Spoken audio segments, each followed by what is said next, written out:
उत्तरार्ध सार्वधातुक प्रकरण चल रहा है और यहाँ पर अभी हम अनविकरण कर्तरी से अनविकरण करते हैं और अनविकरण कर्तरी के बाद में अनिच विकरण से गुण करते हैं। लेकिन हमारे सामने 3 धातुएं आ रही हैं। पहली धातु है किलमु, दूसरी धातु है इष्टुवु और तीसरी धातु है आ उपसर्ग पूर्वक चम धातु। सभी लोग अपनी अपनी कॉपी पर इन तीनों धातुओं को लिख लीजिए। इष्टुवु, चमु और किलमु, इन 3 धातुओं को अपने कॉपी पर लिखने के बाद चम धातु का प्रयोग केवल आ उपसर्ग पूर्वक अपने को करना है। वैसे बिना उपसर्ग के भी करना है और दूसरा उपसर्ग लगा के भी करना है, पर यहाँ पर चम धातु में आ उपसर्ग लगाना है। इनके प्रयोग पूर्व में हमने सिद्ध कर लिए हैं, लेकिन आज कुछ विशेषता के साथ हम आपको ये शब्द सिखा रहे हैं। तो सबसे पहले आपने लिखा इष्टुवु, इस धातु को लिख लीजिए और इष्टुवु, किलमु और चमु, इन तीनों धातुओं को लिखने के बाद चमु के पूर्व आ उपसर्ग लगाकर हमको काम करना है। तो सबसे सामान्य नियम जो हम करते चले आए हैं उसको पहले कर लेते हैं। धात्वादे सा सा, धातु के आदि में रहने वाला जो मूर्धन्य सकार है उस मूर्धन्य सकार को दंत सकार होता है।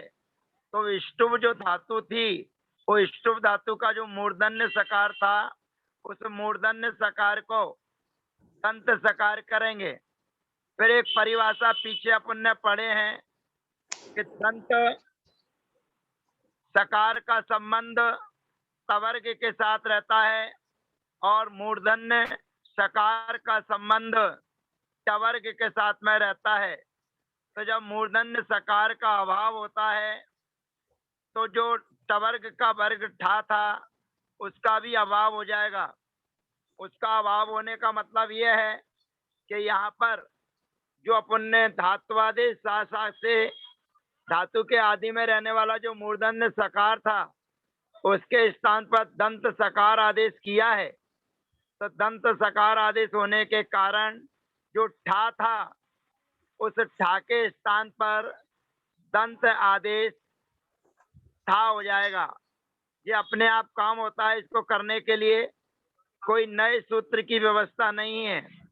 ये एक व्यवस्था है कि दंत सकार के साथ में तवर्ग का संबंध होता है और मूर्धन्य सकार के साथ में टवर्ग का संबंध होता है। तो जब हमने मूर्धन्य सकार को परिवर्तित किया है, ठा किया, दंत सकार किया है, तो दंत सकार होने के कारण जो टवर्ग का ठा है उसका तवर्ग का दूसरा अक्षर ठा अपने आप हो जाएगा। अब हमारे सामने स्थिति है स्थिव। अब स्थिव है और ती प्रत्यय लेकर आएंगे। वर्तमान में ती प्रत्यय करेंगे, अनविकरणा करेंगे, अनविकरणा कर्तरी। अब यहाँ पर हम अनतिक्रम करना चाहेंगे। स्थ, इव, आ और ती, अर्थात स्तव जो था उसको हमने सा, था, ई और वा ऐसे अलग अलग पद करने पर अनविकरण कर्तरी से अनविकरण किया है और अनविकरण करने के बाद ये हमारी स्थिति हो गई है स्थ, धन एव, धन आ, धन ती। अब यहाँ पर विशेष ही अपने को ध्यान रखना है। केवल स्थिव धातु में जो नियम आपको ध्यान रखना है वह यह है कि इसकी उपदा में लघु नामी है और उपदा में लघु नामी ई है और उपदा में लघु नामी ई होने के कारण अनिच विकरणे सूत्र से गुण की प्राप्ति है। अनिच विकरण से गुण की प्राप्ति होने के कारण यहाँ पर गुण होना चाहिए था, ई को ए होना चाहिए था।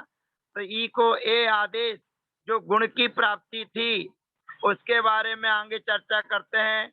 इष्टभु किलमा चा मा मनी, इष्टभु किलमा चा मा मनी, अर्थात इष्टव धातु, किलम धातु और आ उपसर्ग पूर्वक चम धातु, इन सभी धातुओं के लिए अनविकरण के होने पर दीर्घ होता है। ध्यान रखेंगे, केवल स्थिव धातु में अनिचय विकरण सूत्र से गुण की प्राप्ति थी, परंतु इष्टभु किलमा चा मा मनी इस सूत्र से इष्टव धातु को लिए, किलम धातु के लिए और आ उपसर्ग पूर्वक चम धातु के लिए अनविकरण के होने पर दीर्घ होता है।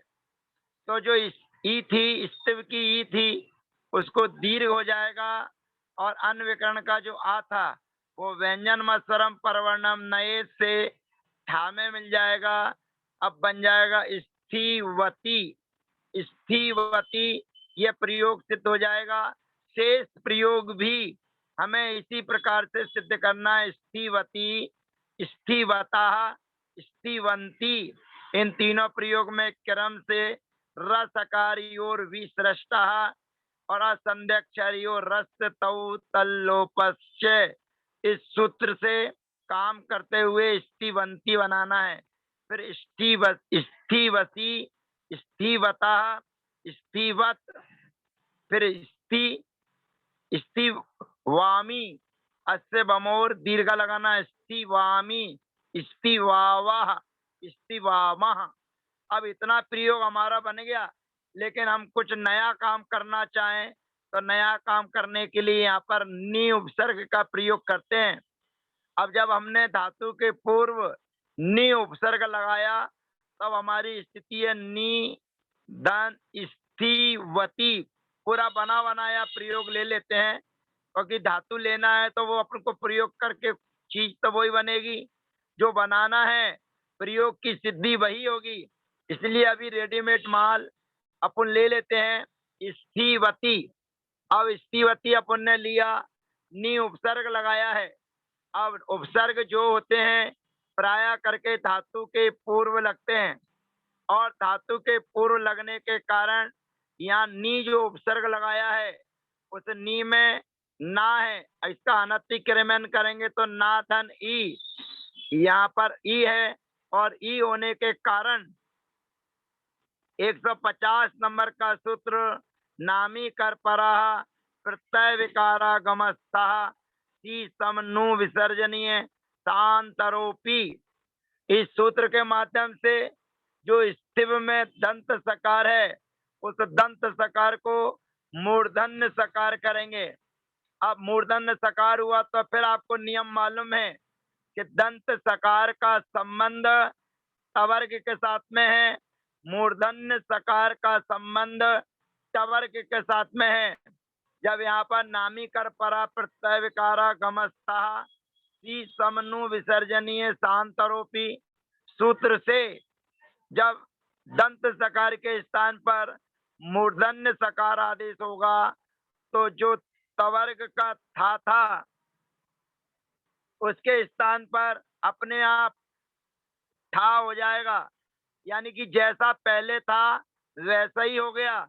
लेकिन वैसा जैसा पहले था वैसा होने के लिए अपने को विशेष ये ध्यान रखना है कि जैसा था उसको परिवर्तित करने के लिए धात्वादेश सा सूत्र लगेगा, और उसके बाद में निमित्ता पाए नैमित्त कस्य अभावक परिभाषा के माध्यम से ठा को तवर्ग करेंगे। और फिर 150 नंबर का सूत्र जो लगाया है वो नी उपसर्ग के कारण लगाया है, और नी उपसर्ग के कारण जो दंत सकार को मूर्धन्य आदेश किया है, तो फिर वही परिभाषा के कारण कि जिसके निमित्त से जो आता है वह उसी के निमित्त से परिवर्तित हो जाता है। तो यहाँ पर दंत सकार परिवर्तित हुआ है, तो यहाँ पर तवर्ग का जो था है वह भी परिवर्तित होकर ठा रूप हो जाएगा, तो प्रयोग बनेगा निष्ठीवती। ध्यान रखेंगे, निष्ठीवती। अब निष्ठीवती में बहुत से लोग क्या करते हैं, जैसी धातु लाते हैं और बहुत फास्ट और जल्दी में काम करने वाले बस अनविकरण लाएंगे और बना देंगे निष्ठीवती। ऐसे बहुत से फास्ट करने वाले हमारे अभी भी विद्यार्थी यहाँ बैठे हुए हैं जो बिल्कुल फास्ट काम करते हैं। कुछ विद्यार्थी तो ऐसे हैं कि ती प्रत्यय लाएंगे और सीधे कर देंगे निष्ठीवती, माने उनको अनविकरण भी नहीं लाना है क्योंकि बहुत जल्दी में वो रहते हैं। लेकिन अपन को आराम से धीरे धीरे काम करते हुए पूरे सूत्रों को लगाते हुए अपने को ध्यान रखना है। तो निष्ठीवती में नी उपसर्ग के कारण 150 नंबर का सूत्र लगा है, नामी कर परा प्रत्यय विकारा कमस्ता सी सम नु विसर्जनीय शांतरोपी। अब निष्ठीवती तो हो गया। अब दूसरे नंबर पर धातु थी किलम धातु। अब किलम धातु में हमको कुछ नहीं करना है। किलम धातु सीधी की सीधी है और सीधी की सीधी होने के कारण उसमें कोई अनिचय विकरणीय सूत्र नहीं लगना था क्योंकि उसमें कोई गुण होने का निमित्त नहीं है, इसलिए अनविकरण कर्तरी। और ये निष्ठु इष्टिवी किलमा चा मा मनी इस सूत्र के माध्यम से उसमें किलम में जो लामे आ है उसको दीर्घ हो जाएगा तो प्रयोग सिद्ध हो जाएगा किलामती। किलामती ऐसे ही आचम का है, माने चम धातु आ उपसर्ग पूर्वक कही गई है। यदि चम धातु का प्रयोग आ उपसर्ग पूर्वक करोगे तभी दीर्घ होगा। यदि चम धातु स्वतंत्र रूप से रखोगे तो दीर्घ नहीं होगा और आ उपसर्ग को छोड़कर कोई अन्य उपसर्ग का प्रयोग करोगे तो भी दीर्घ नहीं होगा।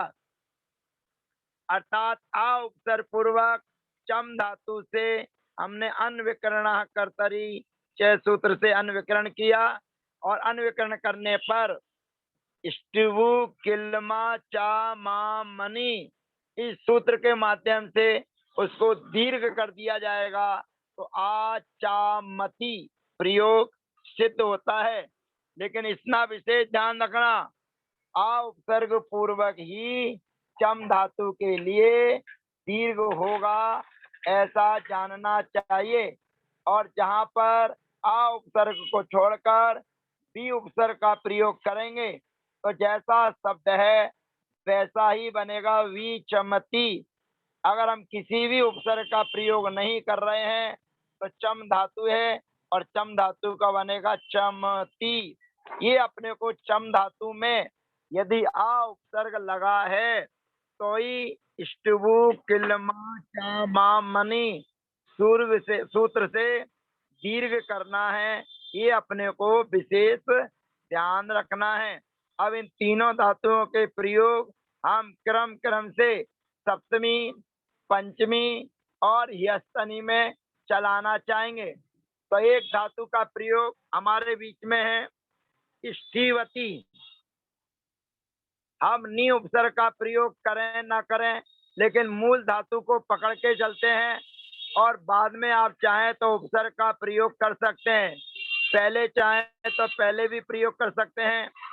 अब सप्तमी का प्रयोग करते हैं और ये सब काम जो धातु आदेश सासा है उसको करने के बाद नामी कर परा प्रत्यय विकारा गमस्ता वापस उसको मूर्धन्य सकार करने पर निष्ठिव निष्ठिव अपने सामने है, याद प्रत्यय लेकर आए और स्टिवु किलमा चा मा मनी अनविकरणा कर्तरी से अनविकरण किया और स्टिवु किलमा चा मा मनी सूत्र से दीर्घ आदेश हो जाएगा। तो दीर्घ आदेश होने पर स्टीव आ और यात, यहाँ पर या शब्द से सप्तम्या ये सूत्र लगेगा, उसके माध्यम से या के स्थान पर ई आदेश हो जाएगा और फिर अवर्ण एवर्ण ए सूत्र लगेगा और फिर पहले का काम तो अपन ने कर ही लिया है, धात्वादेश सासा नामी कर परा आदि। तो वापस मूर्धन्य सकार और टवर का प्रयोग करते हुए निष्ठीवेत निष्ठीवेत। और यहाँ पर भी ध्यान रखना है अनीच विकरण से गुण की प्राप्ति थी क्योंकि उपदा में लघु नामी है ये इष्टिव धातु में ध्यान रखना है। अनीच विकरणे सूत्र से यहाँ पर गुण की प्राप्ति थी, परंतु इष्टवु किल्मा चामा मणि सूत्र से दीर्घ आदेश होगा। तो दीर्घ आदेश होने पर क्या बनेगा? फिर बाकी का काम पुराना जो आप जानते ही है, निष्ठीवे निष्ठीवे या वेताम निष्ठीवेयुः याम युसौ रियम्युसौ इष्ठीवे इष्टिवेतम इष्टिवेत इष्टिवेयम इष्टिवेव इष्टिवेम। अब पंचमी का जब प्रयोग करेंगे तो पूरा काम जो हम करते चले आए हैं, धात्वादेश सा और फिर दंत मूर्धन्य सकार को दंतादेश और दंत सकार होने पर टवर्ग को भी टवर्ग रूप आदेश होकर गुण की प्राप्ति थी, लेकिन गुण की प्राप्ति का निषेध करके इष्टुवु किल्मा चा मा मनी से दीर्घ आदेश होगा और नी उपसर्ग के कारण नामी कर पर प्रत्यय विकारा गमस्तः सी समनु विसर्जनीय सूत्र से दीर्घ होकर निष्ठीवतु प्रयोग सिद्ध होता है। अब निष्ठीवतु में अपने को विशेष ध्यान रखना है। आशीषी तुयो स्थातन व वक्तव्य, आशीषी तुयो स्थातन व वक्तव्य। कल जो अपन ने धातुएं चलाई थी, उन धातुओं में भी पंचमी विभक्ति के प्रथम पुरुष और मध्यम पुरुष में तू और ही आता है। तो तू और ही के स्थान पर तातन आदेश होता है, ये अपने को ध्यान रखना है। लेकिन तातन आदेश होता भी है और नहीं होता है। तो यहाँ पर निष्ठीवतात ये शब्द प्रयोग होगा। निष्ठीवतात, निष्ठीवताम, निष्ठीवत। अब यहाँ पर आनी आएगा तो निष्ठवानी। अब थोड़ा सा चेक करना है। निष्ठवानी, निष्ठवाव और निष्ठवाम, यहाँ पर समाना सवर्णे दीर्घी भवती परश्च लोपम, क्योंकि आनी आव और आम है।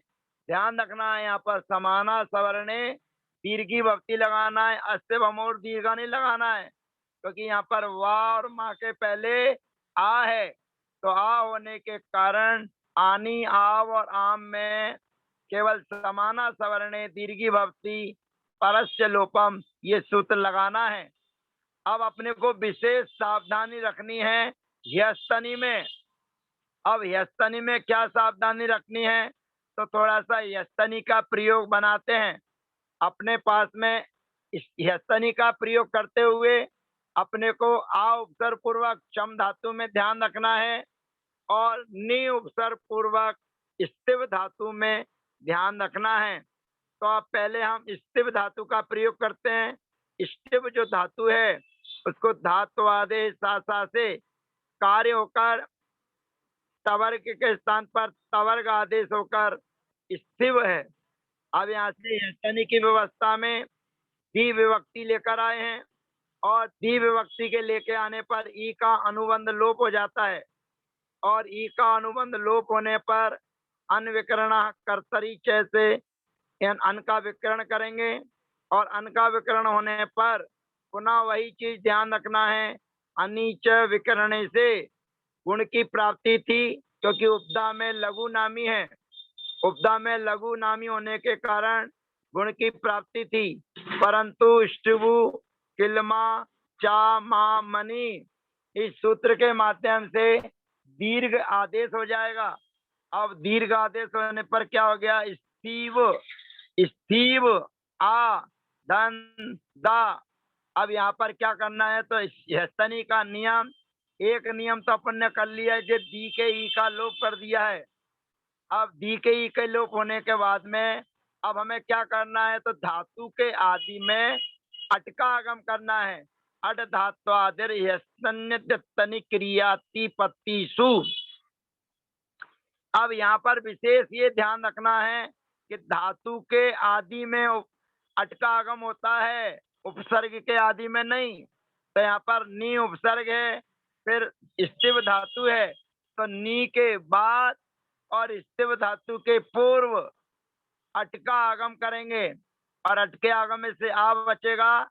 अब इतना विशेष ध्यान रखना कि यहाँ पर अब नामी नहीं है, और नामी नहीं होने के कारण नामी कर परः प्रत्यय विकारा गमस्ता सी समनु विसर्जनीय शांतरोपी, ये सूत्र नहीं लगेगा। तो अब यहाँ पर क्या होगा, कहते हैं नया काम होगा, इवर्णो या म सवर्णे नाचा परो लोप्य, इवर्णो या म सवर्णे नाचा परो लोप्य, अर्थात ई के स्थान पर या आदेश होता है असवर्ण के होने पर। तो नी उपसर्ग संबंधी जो नी है उसके ई के स्थान पर या आदेश हो जाएगा।